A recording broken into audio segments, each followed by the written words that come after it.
प्रभु यीशु मसीह में ज़ायन कलीसिया मिनिस्ट्री में आप सबका स्वागत है। प्रभु आपको बड़ी आशीष दे। जबकि हम प्रभु यीशु मसीह के दुख भरे हफ्ता को बना रहे हैं, आइए प्रभु के वचनों के अंदर हम जाएं और उसके वचनों से सीखें कि प्रभु हमसे क्या सिखाना चाहता है। आइए प्रार्थना में जाएंगे। जीवित के कार्य ईश्वर के पिता कदमों के पास में आते हैं। आपके बेटे अपना उद्धार करता है प्रभु यीशु मसीह के पवित्र नाम के द्वारा।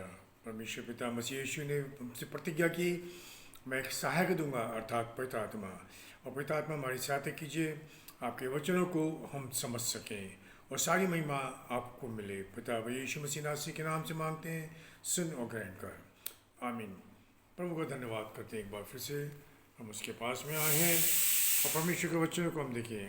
इन दिनों में जो कि समस्त संसार के लोग प्रभु यीशु मसीह के मृत्यु को बना रहे हैं, दुख भोग सप्ताह कहलाता है। हम देखेंगे परमेश्वर प्रभु यीशु मसीह के उन 7 वचनों को जो प्रभु यीशु मसीह ने क्रूस के ऊपर से कहे हैं, और उस पर हम थोड़ा सा मनन करेंगे। आप हमेशा सुनते रहे हैं, एक बार फिर से हम उस वचनों पर ध्यान करेंगे और हम देखते हैं। शुरू करेंगे पहले वचन से। तो प्रभु यीशु मसीह ने कहा कि हे पिता, इन्हें क्षमा कर, क्योंकि नहीं जानते हैं क्या करते हैं। लूका रचित सुसमाचार में हम इस पद को हम पढ़ते हैं, जब प्रभु यीशु मसीह ने क्रूस के ऊपर जब वो लटकाए गए थे, उन्होंने इस वचनों को समस्त संसार के लिए कहा, सिर्फ उनके लिए नहीं कहा जो वहाँ पर खड़े थे, परंतु समस्त संसार के लोगों के लिए प्रभु यीशु मसीह ने इन वचनों को कहा। और हम देखते हैं लूका रचित सुसमाचार उसका 23 अध्याय और उसका 34 पद है, जहाँ पर इस प्रकार से लिखा हुआ है। और हम देखते हैं कि प्रभु यीशु मसीह अपराधियों की क्षमा के लिए बोल रहा है, और एक आदर्श दिया प्रभु यीशु मसीह ने हमें कि हम अपने अपराधों को क्षमा करें।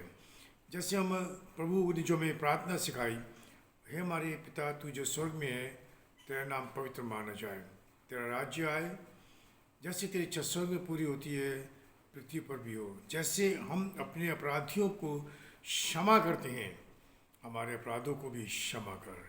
हम बोलते हैं मंडली के अंदर खड़े होकर के, परमेश्वर की अकलीसिया के अंदर खड़े होकर के बोलते हैं, परंतु सचमुच में क्या हमने अपराधियों को, अपने अपराधियों को जिन्होंने हमारे विरुद्ध में कोई अपराध किया है, उसे दिल से क्षमा किया या नहीं? अगर हम झांक करके देखें अपने दिल को, तो हम पाएंगे कि हमने उन्हें क्षमा नहीं किया। और प्रभु जो है इस वर्णन को करता है कि क्षमा करना। और हम देखते हैं प्रभु यीशु मसीह ने कहा, अगर तेरा किसी से कोई बैर है तो बलिदान चढ़ाने जा रहा है, बलिदान को छोड़ दे, पहले उससे मेल मिलाप कर ले, तब तेरी प्रार्थना, तेरा बलिदान जो है ग्रहण ठहरेगा। क्या हमने कभी किया ऐसा? प्रियो, हम प्रभु के वचनों को लेते तो हैं, परंतु उसको अपने जीवन के अंदर कभी भी लागू नहीं करते हैं। परंतु प्रभु हमसे चाहता है कि हम इन वचनों को अपने जीवन में अवश्य लागू करें, ताकि प्रभु हमको वो आशीष दे जिसके लिए उसने हमसे प्रतिज्ञा की है। हम देखते हैं कि क्षमा करना बहुत बड़ी आवश्यकता हमारे जीवन में, और इसीलिए हम देखते हैं कि प्रभु यीशु मसीह हमें एक आदर्श दे करके गया है। क्या हम उसके वचनों पे चल रहे हैं? क्या हमने अपने अपराधियों को क्षमा किया है? और बहुत बड़ी चीज़ है क्षमा करना, एक दूसरे के अपराधों को क्षमा करना। ये परमेश्वर के प्रेम को भी बताता है। दूसरी वाणी ये थी उसकी कि जब 2 चोर उसके साथ चढ़ाए गए क्रूस के ऊपर, एक ने उसकी निंदा की और एक ने कहा कि हम तो दोषी हैं और उसकी सज़ा में मिल रही है, और ये मनुष्य तो निर्दोष है। और तब उसने प्रभु यीशु मसीह से कहा कि हे स्वामी, जब तू अपने राज्य में आए तो मेरी सुधि लेना। हम देखते हैं ये पद हमको लूका में ही मिलेगा, उसका 23 अध्याय के 42 पद में। तब उसने कहा, हे यीशु, जब तू अपने राज्य में आए तो मेरी सुधि लेना। हम देखते हैं यहाँ पर कि प्रभु यीशु मसीह को उसने पहचाना कि जगत का उद्धार करता है। उसने पहचाना, बिना उसके द्वारा उसे अनंत जीवन में प्रवेश नहीं कर सकते। जो प्रभु यीशु मसीह ने कहा कि मार्ग, सत्य और जीवन मैं ही हूँ, बिना मेरे द्वारा कोई पिता के पास में नहीं जा सकता। और उसने उस बातों को ध्यान में रखा था और आज वो प्रस्ताव कर रहा था। प्रभु यीशु मसीह को अपने जीवन में ग्रहण करते हुए उसने प्रभु से विनती की। प्रभु यीशु मसीह ने उसकी प्रार्थना को उत्तर भी दिया, कहा कि आज ही तू मेरे साथ स्वर्गलोक में होगा। आज का दिन बड़ा अहमियत रखता है।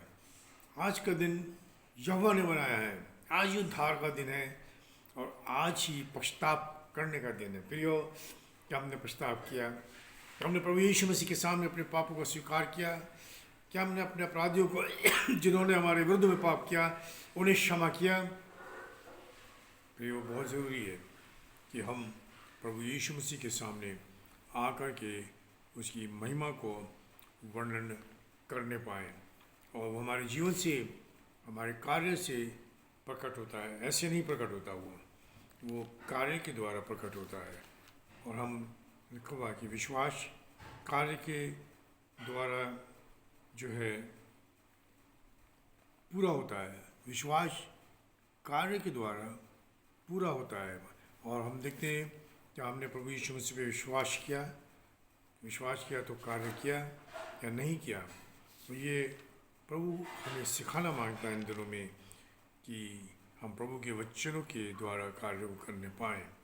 और वो मनुष्य जिसने यीशु मसीह से विनती की और प्रभु यीशु मसीह ने उसकी प्रार्थना को सुन करके उसको उत्तर भी दिया, क्योंकि वो चोर जानता था कि उद्धार करने की शक्ति इस प्रभु यीशु मसीह ही में है। अब्रानियों की पत्री उसका 7 अध्याय उसका 25 पद इस प्रकार से कहते हैं, इसलिए तो उसके द्वारा परमेश्वर के पास आते हैं, अब उनका पूरा उद्धार कर सकता है, क्योंकि वो उनके लिए विनती करने को सर्वदा जीवित है। जब प्रभु यीशु मसीह के पास में हम जब आते हैं तो वो हमारे लिए परमेश्वर पिता से प्रार्थना करता है। तीसरी वाणी थी उसकी, उसने जब देखा समय निकल रहा है, घड़ी आगे खसक रही है, तो उसने उस स्त्री से कहा, मरियम से, अपनी माता से उसने कहा, यूहन्ना रचित सुसमाचार के 19 अध्याय के हम 26-27 पद में पढ़ते हैं, लिखा हुआ है, यीशु ने अपनी माता उस चेले को जिससे वो प्रेम करता था पास खड़े देखकर अपनी माता से कहा, हे नारी, देख ये तेरा पुत्र है। तब उस चेले से कहा, ये तेरी माता है। और उसी समय से वो चेला उसे अपने घर ले गया। एक रिस्पॉन्सिबिलिटी थी, घर का बड़ा पुत्र होने के कारण उसके पास में एक घर की एक आवश्यकता थी, एक ज़रूरत थी, जिम्मेदारी थी उसके ऊपर अपनी माँ के लिए। और उसने उसको मरने से पहले, संसार को छोड़ने से पहले अपनी माँ की वो जिम्मेदारी उसने अपने प्रिय शिष्य के हाथों में सौंपी। हमारे को एक सबक दिया कि अपने माता पिता का आदर कर तो देश में बना रहेगा। ये बहुत आवश्यक है हमारे जीवन में। अपने माता पिता का आदर कर तो देश में तू जो है बना रहेगा। और हम देखते हैं इसमें तिमोथी की पत्री में ही, माफ़ कीजिएगा, तिमोथी की पत्री में नहीं, लूका के रचित सुसमाचार में 2 अध्याय के अंदर ही हम पढ़ते हैं प्रभु यीशु मसीह यहाँ पर इस प्रकार से कहते हैं। 2 अध्याय के कुछ पद हम पढ़ेंगे प्रभु के सामने और आप उस पर ध्यान कर सकते हैं। लूका के सुसमाचार उसका 2 अध्याय और उसका 24 और 34 और 35 पद है। लूका रचित सुसमाचार उसका 2 अध्याय उसका 34 और 35 पद है। यहाँ पर लिखा है कि तब शमौन ने उसको आशीष देकर उसकी माता मरियम से कहा, देख ये तो इसराइल में बहुतों के गिरने और उठने के लिए और एक ऐसा चिन्ह होने के लिए ठहराया गया है जिसके विरोध में बातें की जाएगी, वरन तेरा प्राण भी तलवार से वार पार छिद जाएगा। इससे बहुत हृदय के विचार प्रकट होंगे। प्रियो, ये पद समझना हमारे जीवन के लिए बहुत ही आवश्यक है। जो प्रभु यीशु मसीह यहाँ पर हमें कह रहे हैं कि देखो, जब उसने कहा, शमौन ने माता के लिए बोल रहा है उसको और प्रभु यीशु मसीह के लिए बोल रहा है। एक जिम्मेदारी भी है वहाँ पर जो प्रभु यीशु मसीह के बारे में शमौन उसको बोल रहा है कि उसके कारण दुख परेशानी आएंगी, परंतु धन्य है वो गिरोह को उठाने वाला प्रभु है। और इसलिए उसने अपनी वो जिम्मेदारी को प्रभु यीशु मसीह ने पूरा किया और उसको अपने शिष्य के हाथों में सौंप दिया। अगर हम निर्गमन की पुस्तक को पढ़ें 20 अध्याय उसका 12 पद, निर्गमन की पुस्तक हम पढ़ते हैं यहाँ पर उसका 20 अध्याय के अंदर हम पढ़ें, प्रभु का वचन हमें साफ साफ ये बात को कहता है कि मैं पढ़ता हूँ आपके लिए 12 पद, तू अपने पिता और अपनी माता का आदर कर, जिससे जो देश तेरा परमेश्वर यहोवा तुझे देता है इसमें तू बहुत दिन तक रहने पाए। ये हम देखते हैं ये प्रभु परमेश्वर मूसा को ये आज्ञा दे रहा है। फिर 21 अध्याय के 15 पद और 17 पद में लिखा है, जो अपने पिता का आदर माता को जो अपने पिता व माता को मारे पीटे वो निश्चय मार डाला जाए। फिर देखते हैं 17 पद में यहाँ पर लिखा हुआ है, जो अपने पिता व माता को श्राप दे वो भी निश्चय मार डाला जाए। प्रियो, एक जगह प्रभु परमेश्वर बोल रहे हैं कि देश में बना रहेगा और एक जगह वो श्रापित भी कर रहा है जहाँ पर बच्चे अपने माँ बाप को श्रापित ठहराते हैं, आदर नहीं करते हैं, इज्जत नहीं करते हैं, निकम्मा ठहराते हैं, गलत सड़क शब्द बोलते हैं, वहाँ पर वो श्रापित कर रहा है। क्या हम उस श्राप के भागीदार तो नहीं हो रहे? प्रियो, आवश्यक है। अगर हमने अपने माता पिता को कुछ ऐसा अपशब्द बोले हैं, परमेश्वर का वचन ये बोलता है कि हम क्षमा मांग लें इससे पहले कि परमेश्वर का भयानक दंड उसके ऊपर आने पाए। इसलिए प्रभु का वचन हमें लेना चाहिए जो प्रभु हमको दे रहा है। फिर हम देखते हैं कि इसी में व्यवस्था विवरण की पुस्तक में 27 अध्याय 16 पद में, शापित है वो जो अपने पिता व माता को तुच्छ जाने, तब सब लोग कहें आमीन। मतलब ये बात निश्चित कर दी गई है, इसको कोई नहीं बदल सकता। हम क्षमा मांग लेते हैं अगर अपने माँ से अपने पिता से, हमें क्षमा तो मिल गई परंतु उसका दंड जरूर मिलेगा। प्रभु दंड देता है, हमें सावधान रहना चाहिए। जो प्रभु यीशु मसीह ने अपनी जवाबदारी अपने शिष्य को दे दी। फिर हम देखते हैं चौथी वाणी इस प्रकार से है जो प्रभु यीशु मसीह ने कही है। मत्ती रचित सुसमाचार के 27 अध्याय के 40 पद में कहा है प्रभु यीशु मसीह ने, एली एली लमा शबक्तनी। अगर ग्रीक भाषा में हम इसको देखें तो लिखा है, हे मेरे परमेश्वर मुझे ही क्यों छोड़ दिया, मुझे ही तूने क्यों छोड़ दिया। समस्त संसार के लोग उसकी सृष्टि है, समस्त संसार को अपना बेटा बोलता है परमेश्वर, परंतु यीशु मसीह को ही क्यों उसने दंड दिया। हम देखते हैं यहाँ पर ये वचन भजन संहिता में हम पाते हैं 22 अध्याय के पहले पद में दाऊद इसका वर्णन करता है हजारों वर्ष पहले। अब परमेश्वर का वचन वो वहाँ आकर के पूरा हो गया। हे मेरे परमेश्वर, वो इसलिए हुआ कि परमेश्वर पाप को देख नहीं सकता। उसने सारे पाप हमारे उठा करके प्रभु यीशु मसीह पर रख दिए। और इसलिए यूहन्ना बपतिस्मा देने वाला चिल्लाया, परमेश्वर का मेमना जगत के पापों को लिए हुए जा रहा है। परमेश्वर पवित्र है, उसके अंदर जरा सी भी अशुद्धता नहीं है। प्रियो, हम उसकी सृष्टि हैं, हमारे अंदर कितनी अशुद्धता भरी हुई है। क्या परमेश्वर हमें छोड़ रहा है? हम आज देख ले, क्या परमेश्वर ने मुझे छोड़ तो नहीं दिया? हम पुराने नियम में चले, अगर न्यायों की पुस्तक 17 अध्याय में समसून का वर्णन है, जब उसने पाप किया और अपना वो भेद बता दिया उसने दिलैला को, और जो उसके बाल काट दिए गए, लिखा हुआ है कि समसून उठा और उसने मन में सोचा मैं पहले के समान झटकूंगा। परंतु दुख की बात वहाँ पर इस प्रकार से है कि माफ़ कीजिएगा, सैमसन नहीं जानता था कि परमेश्वर उसको छोड़ करके चला गया है। हमारे घर से, हमारे परिवार से, हमारे बच्चों से परमेश्वर छोड़ के तो नहीं चला गया है। हम इस दुख में, इस परेशानी में, संकट में बैठे हुए हैं और हम बोल रहे हैं कि नहीं, परमेश्वर मेरे साथ है।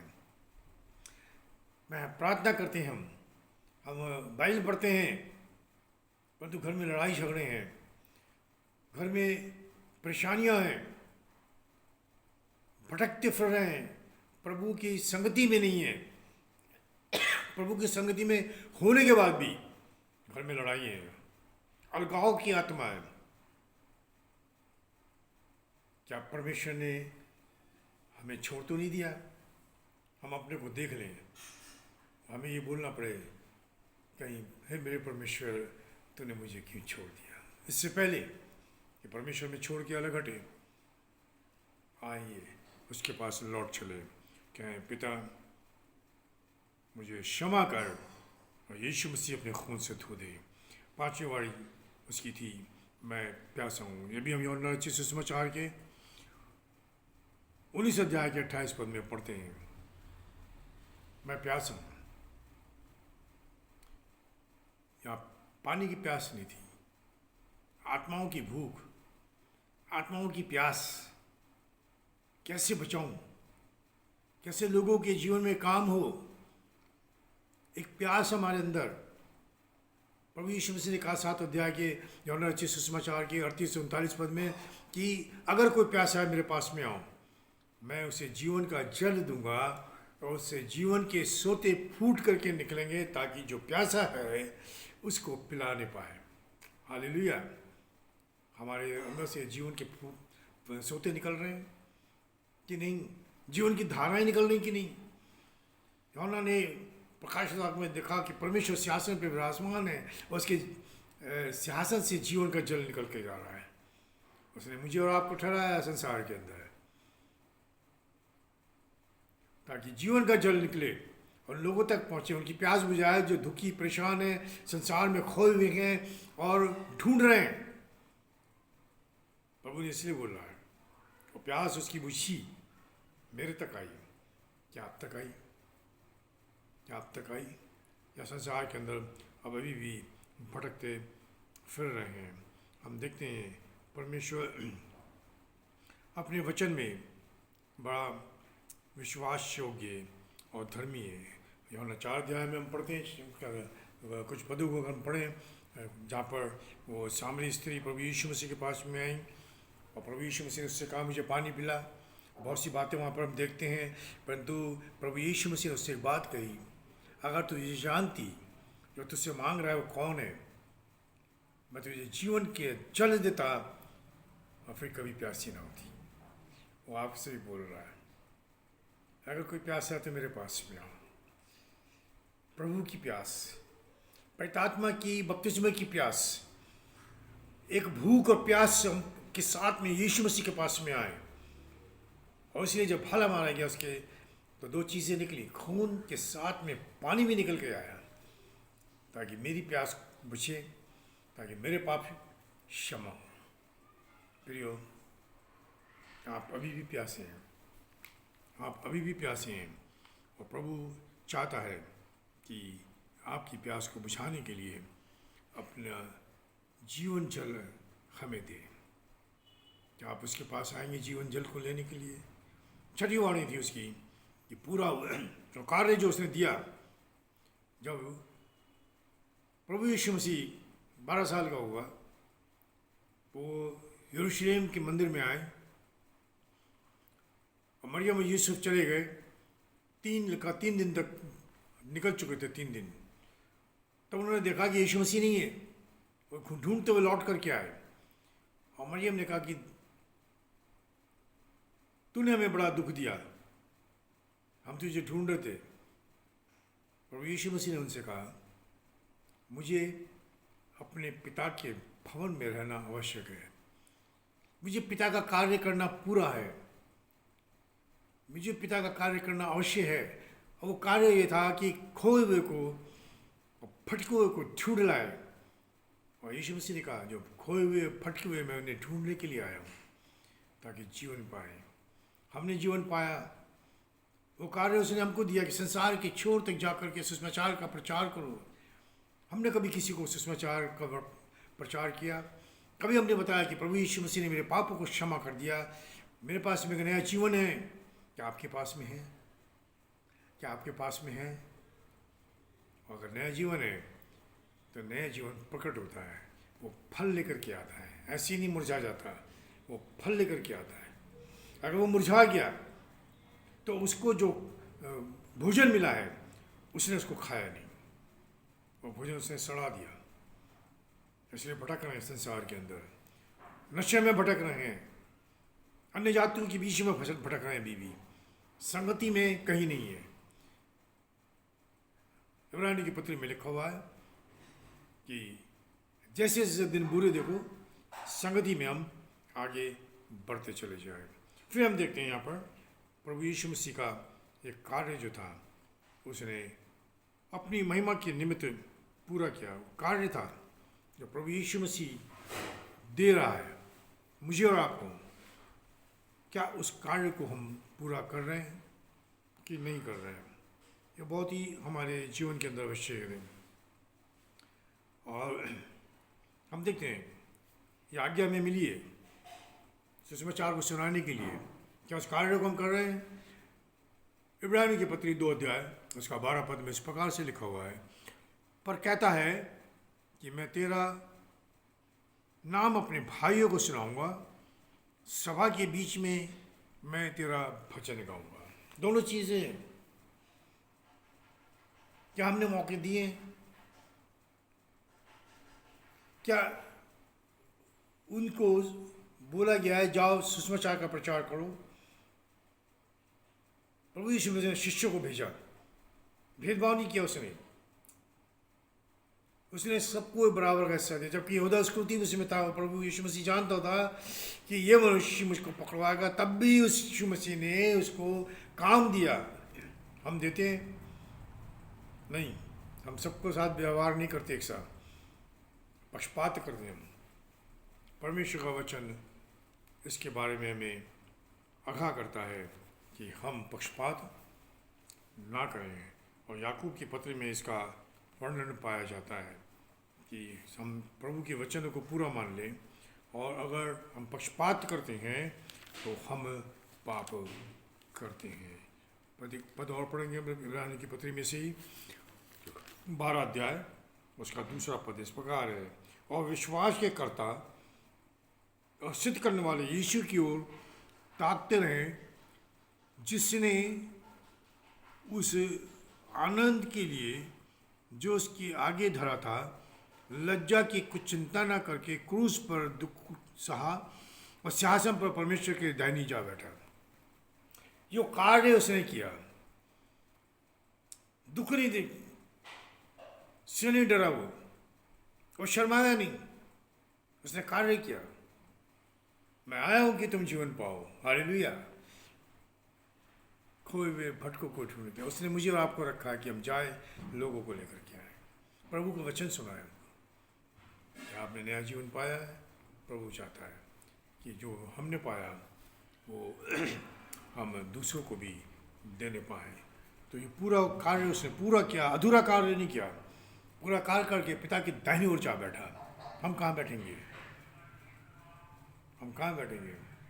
इफिसी के पत्र में तो लिखा है कि उसने मेरे स्वर्गीय स्थानों में प्रभु यीशु मसीह के दाहिनी ओर विराजमान किया है। हम कहाँ बैठे हैं? प्रभु का वचन ये कहता है कि हम कहाँ बैठे। आखिरी वाणी है, वो कहता है कि मैं अपनी आत्मा तेरे हाथों में देता हूँ। पढ़ेंगे हम फिर से लूका रचित सुसमाचार में से। ये बहुत ही अहम पद है जो प्रभु यीशु मसीह ने आखिरी बार बोला है कि मैं अपनी आत्मा, किसी और की नहीं, ध्यान रखिएगा, मैं अपनी आत्मा तेरे हाथ में सौंपता हूँ। 46 अध्याय 23 अध्याय का 46 पद, लूका रचित सुसमाचार 23 अध्याय 46 पद। हे पिता, मैं अपनी आत्मा तेरे हाथ में सौंपता हूँ। और ये कहकर प्राण छोड़ दिए। अब क्रूस के ऊपर हम ध्यान दें। क्रूस के ऊपर प्रभु यीशु मसीह के साथ में परमेश्वर है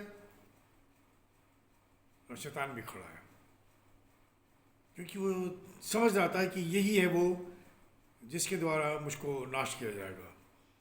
तो प्राण को पकड़ना चाह रहा था, परंतु प्रभु यीशु मसीह ने बोल दिया, पिता मैं तेरे हाथ में सौंपता हूँ।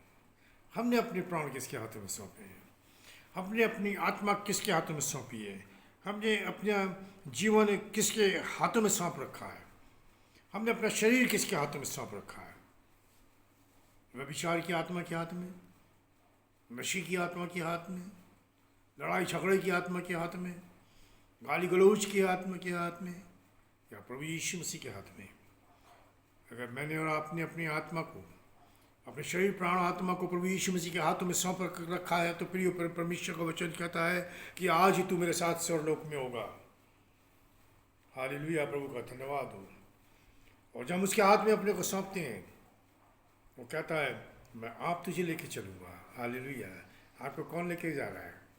अगर आपने अपने आप को प्रभु यीशु मसीह के हाथ में सौंपा है, तो आपको पवित्र आत्मा लेकर के जाएगा और आप उसके साथ में, उसके लोगों के साथ में, उसके भवन के अंदर संगति करेंगे और दाऊद के समान कहेंगे, जब मुझसे कहा कि आओ यहोवा के भवन को चले, मैं आनंदित हुआ। हमने अपने को किसको सौंपा है? अपने को देखें, अपने को जांच लें।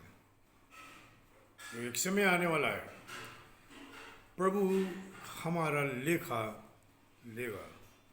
हमने किसको सौंपा है? हम कहाँ हैं? संसार के अंदर भटके हुए हैं, काम में उलझे हुए हैं, परिवार में भी पड़े हुए हैं और अन्य जातियों के बीच में घूम रहे हैं। अन्य जाति के लोगों की ज़्यादा सुनते हैं बनिस्बत प्रभु के लोगों की। क्यों? क्योंकि हमने अपना शरीर, अपना प्राण, अपनी आत्मा अन्य जाति के लोगों के हाथों में सौंप रखी है। बुरा लगता है, क्योंकि प्रभु का वचन ये कहता है कि सत्य को जानोगे, सत्य तुम्हें स्वतंत्र करेगा। और ये प्रभु का वचन हमें सिखाता है। अन्य जातियों के द्वारा प्रभु के काम को भी रोका जाता है। मसीह लोग करते हैं, बाकी की बात छोड़िए। यहाँ पर एक मसीह परिवार ने चर्च चल रहा था, उसके बारे में उन लोगों को बोल दिया जो ख्रिस्त विरोधी हैं, उसका चर्च बंद करा दिया। मसीह थे, पर प्रभु का धन्यवाद हो जो दोबारा शुरू हो गया। परंतु बहुत से लोग मसीह यीशु के उसके काम को, उसके लोगों को अन्य जातियों के द्वारा रोकते हैं। परमेश्वर का श्राप उनके ऊपर आता है। क्यों? हम विरोध में खड़े हैं। प्रभु यीशु मसीह ने कहा बाहर के लोग ही नहीं, घर के लोग विरोधी हैं। घर के लोग, घर कौन सा है? 2 घर हैं जिसमें माँ बाप भाई बहन हैं, एक मंडली है। कलीसिया है जिसमें सारे भाई बहन हैं, माता पिता हैं। क्यों? उनसे बोला जाता है कि आओ उधर चलें। अगर अन्य जाति के लोग आकर के बोलते हैं तो उसके त्योहारों के अंदर जाकर के हम भागीदार होते हैं, परंतु परमेश्वर के भवन में आने से रोकते हैं। वो आ जाएंगे इतवार के दिन, काम है चलो, तो वहाँ चले जाएंगे, क्योंकि पैसा सबसे बड़ी चीज़ है। प्रभु को एक साइड में रख दिया, संसार में भटक गए। प्रियो, आज का दिन है, प्रभु अपने वचनों के द्वारा हमें चेतावनी दे रहा है, लौट जा ताकि तेरे पाप क्षमा किए जाए। वो क्रूस पर चिल्ला रहा है, पिता ने क्षमा कर, पिता ने क्षमा कर। जब हम अपनी आत्मा प्राण शरीर को उसके हाथों में सौंपते हैं तो वो हमारी प्राण, हमारा शरीर, हमारे प्राण और आत्मा को लेकर के पिता से कहता है कि मैं अपनी आत्मा तुझे सौंपता हूँ। तब उसके परमेश्वर के हाथों में चले जाते हैं, जहाँ सुरक्षित है, जहाँ आनंद की भरपूरी है, जहाँ दुख ना परेशानी ना संकट है, ना आंसू हैं, ना कर्ज है, ना शाप है। स्वर्ग की आनंद की भरपूरी है। हालेलुया। ये प्रभु का वचन है जो हमको सिखाता है। प्रभु आपको इन वचनों के द्वारा आशीष दे। चेत करें कहाँ से गिरे हैं, लौट करके आए। प्रभु क्षमा करने वाला परमेश्वर है, विलंब से क्रोध करने वाला और अति करुणा में परमेश्वर है। प्रभु आपको बहुत आशीष दे। आगे प्रार्थना में जाएंगे। जीवित परमेश्वर पिता, प्रभु यीशु मसीह के उस पवित्र खून के द्वारा आपके पास में हम आशीष चाहते हैं। सुनने वालों को बड़ी आशीष दे, वचनों के द्वारा बातचीत कर प्रभु, ताकि तुझ में पाए जाए। हम घटें, आप बढ़े, और होने दे आपके प्रभु परमेश्वर जब मृत्यु को याद करते हैं, आपके जीवन किसी चाल चले और सारी महिमा जीवन से आपको मिलने पाए। हम घटें, आप बढ़े। प्रभु सुनने वालों को आशीष दीजिए। अगर कोई बीमार हमारे बीच में, प्रभु यीशु मसीह अपनी सामर्थ्य वचन के द्वारा छू और चंगाई दे। जैसे मती में आपने कहा, आपके दास ने लिखा कि आपके वचनों की सामर्थ्य के द्वारा बीमार चंगे हुए, दुष्ट आत्माएं निकली और शहर में आनंद फैल गया। हालेलुया। प्रभु आनंद दे। सारी महिमा हम आपको देते हैं, पिता यीशु मसीह के नाम से मांगते हैं, सुन और ग्रहण कर। आमीन। प्रभु आपको बहुत आशीष दे। सब्सक्राइब करें और शेयर भी करें।